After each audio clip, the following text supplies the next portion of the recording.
अच्छे लोगों के साथ हमेशा बुरा क्यों होता है? वहीं जो लोग बुरे कर्म करते हैं और अज्ञान की राह पर होते हैं वो खुशहाल दिखते हैं। श्री कृष्ण ने इसका जवाब गीता में दिया है। आपने महसूस किया होगा कि जो लोग अच्छे कर्म करते हैं वो हमेशा परेशान रहते हैं, वहीं जो लोग बुरे कर्म करते हैं वो खुशी से रह रहे होते हैं। अच्छे कर्म करने वाले परेशान होते हैं कि आखिर इन्हें इतनी परीक्षा क्यों देनी पड़ रही है, जबकि जो अधर्म की राह में होते हैं वो खुश हैं और जिंदगी का लुत्फ उठा रहे हैं। अगर आपके मन में भी ये सवाल आया है तो आज हम आपको इसका जवाब देंगे। ये जवाब वो जवाब है जो भगवत गीता में लिखा गया है और श्री कृष्ण ने अर्जुन को दिया था। भगवत गीता में वर्णित कथा के अनुसार जब भी अर्जुन के मन में कोई दुविधा होती थी तो वो श्री कृष्ण के पास पहुंच जाते थे। एक बार की बात है, अर्जुन भगवान श्री कृष्ण के समीप आकर कहा कि वो दुविधा में है और इसका जवाब वो श्री कृष्ण से चाहते हैं। श्री कृष्ण ने पूछा कि क्या सवाल है?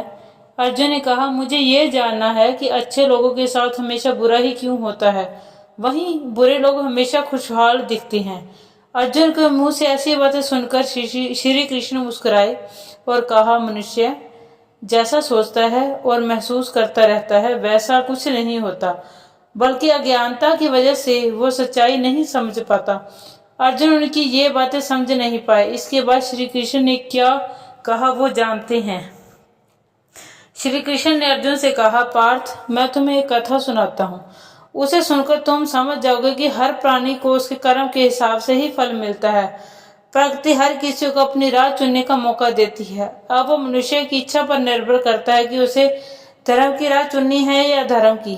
कथा शुरू करते हुए श्री कृष्ण ने कहा, एक नगर में दो पुरुष रहा करते थे। एक पुरुष व्यापारी था जिसके जीवन में धर्म की बहुत महत्ता थी। वो पूजा पाठ में यकीन रखता था। वो हर रोज मंदिर जाता था और दान धर्म भी करता था और हर रोज भगवान की पूजा करता था। वहीं दूसरी और दूसरा पुरुष इसके बिल्कुल ही विपरीत था। वो हर रोज मंदिर तो जाता था लेकिन पूजा करने नहीं, बल्कि मंदिर के बाहर से जूते चप्पल चुराने। उसे दान और धर्म से कोई लेना देना नहीं था।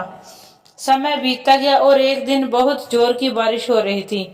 इस वजह से मंदिर में पुजारी के अलावा कोई नहीं था। ये बात जब दूसरे पुरुष को पता चली तो उसने कहा कि ये सही मौका है मंदिर का सारा धन चुराने का। पंडित से नजर बचाकर उसने मंदिर का सारा धन चुरा लिया। उसी समय धर्म कर्म में विश्वास रखने वाला व्यक्ति भी मंदिर पहुंचा। दुर्भाग्य से मंदिर के पुजारी ने उसे ही चोर समझ लिया और चिल्लाने लगा। वहां लोग एकत्रित हो गए और उसे बहुत मारा। किसी तरह वो बचते बचाते वहां से निकला तो दुर्भाग्य से उसका एक्सीडेंट हो गया। मंदिर के बाहर एक गाड़ी से टकरा गया और घायल हो गया। फिर वह परी लड़खड़ाते हुए घर जाने लगा तो रास्ते में उसकी मुलाकात उस पुरुष से हुई जिसने मंदिर से धन चुराया था। उसने कहा, आज तो मेरी किस्मत चमक गई, एक साथ इतना सारा धन मिल गया। ये सब देखकर उसे बहुत बुरा लगा और उसने अपने घर से भगवान की सारी तस्वीरें निकाल दी। कुछ सालों बाद दोनों पुरुषों की मृत्यु हो गई। मरने के बाद जब दोनों यमराज की सभा में पहुंचे और भले पुरुषों ने एक दूसरे को देखा तो उसे बहुत गुस्सा आया। उसने क्रोधित होकर यमराज से पूछा कि मैं तो हमेशा अच्छे कर्म करता था, दान में विश्वास रखता था, उसके बदले जीवन भर मुझे अपमान और दर्द ही मिला। और इस व्यक्ति को नोटों से भरी हुई पोटली, आखिर ऐसा भेदभाव क्यों? इस पर यमराज ने कहा, पुत्र, तुम गलत समझ रहे हो।